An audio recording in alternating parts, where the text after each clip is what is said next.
আসসালামু আলাইকুম সম্মানিত দর্শক শ্রোতা ভাই এবং বোনেরা,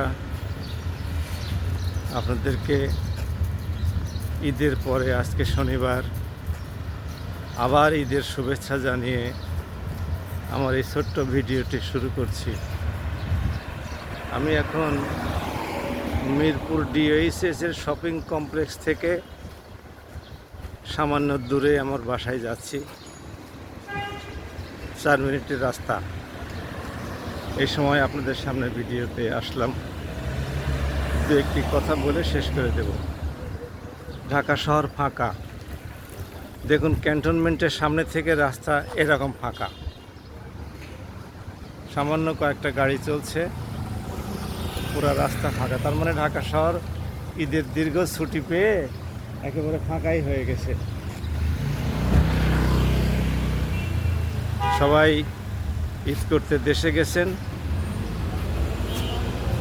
সরকারি চাকরিজীবীরা হয়তো শিগগিরই ফিরবেন। কলেজ এবং বিশ্ববিদ্যালয়ের ছাত্রছাত্রীরা, স্কুলের ছাত্রছাত্রীরা হয়তো এই সপ্তাহের শেষের দিকে ধীরে ধীরে ঢাকায় আসবে, অর্থাৎ আগামী রবিবারের আগে ঢাকা শহর আবার তার পুরনো চেহারায় ফিরবে না।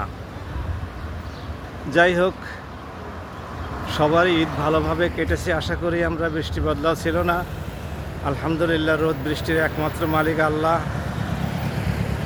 রাব্বুল আলামিন আমাদেরকে সহি সালামতে ঈদের দিনে কোনো প্রচণ্ড বৃষ্টি দিয়ে বিপদে ফেলেন নাই। ঈদের পরেও ওয়েদারটা বেশ সুন্দরই আছে, বড় রকমের কোনো ঝড়ঝাপটা বা শিলাবৃষ্টি, প্রচণ্ড বৃষ্টি এরকম কোথাও হয় নাই। আমরা সহি সালামতেই ঈদও পালন করতে পারলাম।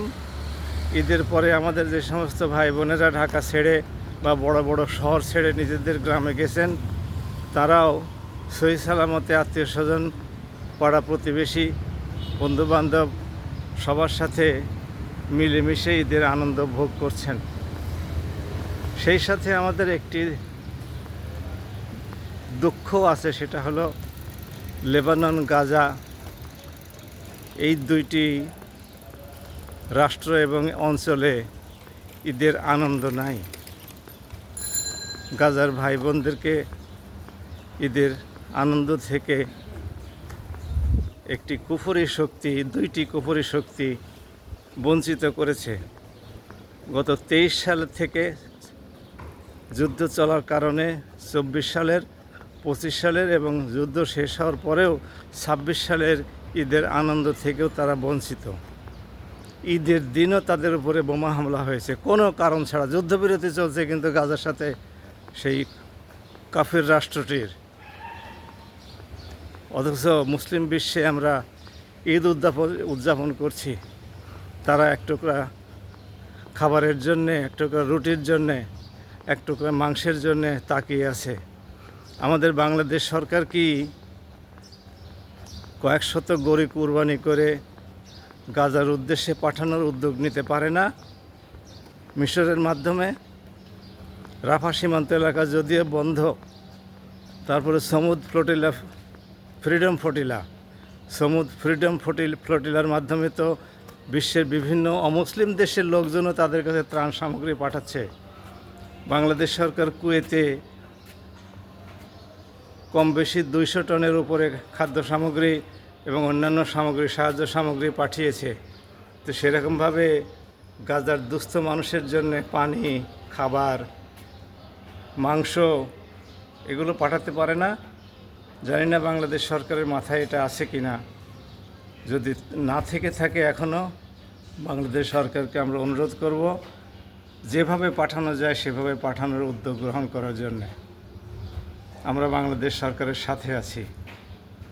আসুন আমরা দোয়া করি আল্লাহ যেন ফিলিস্তিনিদের জন্য একটি স্বাধীন রাষ্ট্র দান করেন এবং মুসলমানদেরকে আবার কারোর উপরে নির্ভর না করে, বিশেষ করে গাজা ফিলিস্তিনের মুসলমানদের আর কারোর উপরে নির্ভর না করে যেন ঈদের আনন্দ উপভোগ করতে পারে, সবাই ভালো থাকুন। আসসালামু আলাইকুম রহমতুল্লাহ।